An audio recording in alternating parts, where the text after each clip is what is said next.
ഒരു പിശുക്കൻ്റെ കഥ കേട്ടാലോ? പിശുക്കൻ്റെ ധനം. പണം സമ്പാദിക്കുന്നതിൽ അയാൾ മിടുക്കനായിരുന്നു. എന്നാൽ അയാൾ ആവശ്യങ്ങൾക്കൊന്നും ഒരു പൈസ പോലും ചെലവാക്കിയില്ല. പിശുക്കൻ എന്ന് ആളുകൾ അയാളെ വിളിച്ചു വന്നു.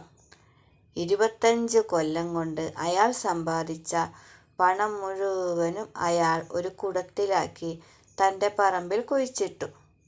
അതിനു മുകളിൽ ഒരു വലിയ കല്ലും വെച്ചു.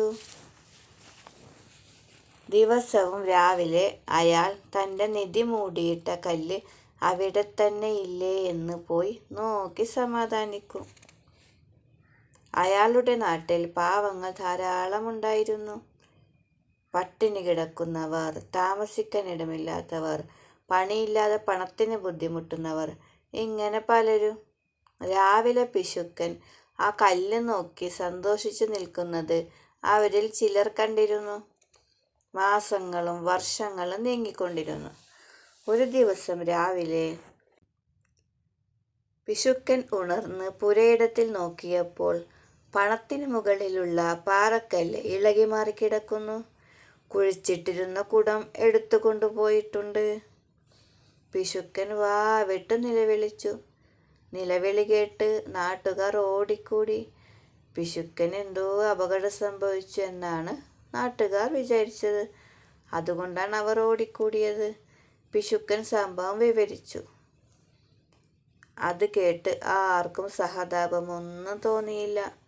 കാരണം അയാളുടെ പണം അയാൾക്കോ നാട്ടുകാർക്കോ ഉപകരിക്കാതെ കുഴിച്ചു മൂടപ്പെട്ട പണമായിരുന്നു. അതുകൊണ്ട് നാട്ടുകാർക്കൊന്നും സഹതാപം തോന്നിയില്ല. പിശുക്കൻ ഹൃദയം പൊട്ടുമാറ് തേങ്ങിക്കരഞ്ഞുകൊണ്ടേയിരുന്നു. നാട്ടുകാരിൽ ബുദ്ധിമാനും സഹൃദയനുമായ ഒരാൾ പിശുക്കനോട് പറഞ്ഞു,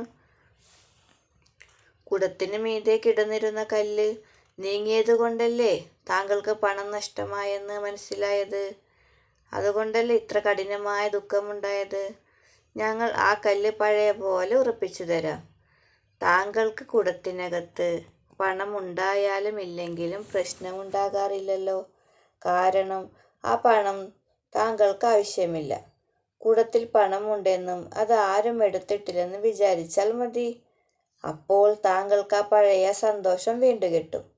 താങ്കളുടെ പണം കൊണ്ടുപോയവർ ആ പണം ഉപയോഗിച്ച് അവരുടെ ആവശ്യങ്ങൾ നിറവേറ്റിക്കൊള്ളട്ടെ. അതിനാൽ താങ്കൾ വെറുതെ ദുഃഖിച്ച് ജീവിതം പാഴാക്കരുത്.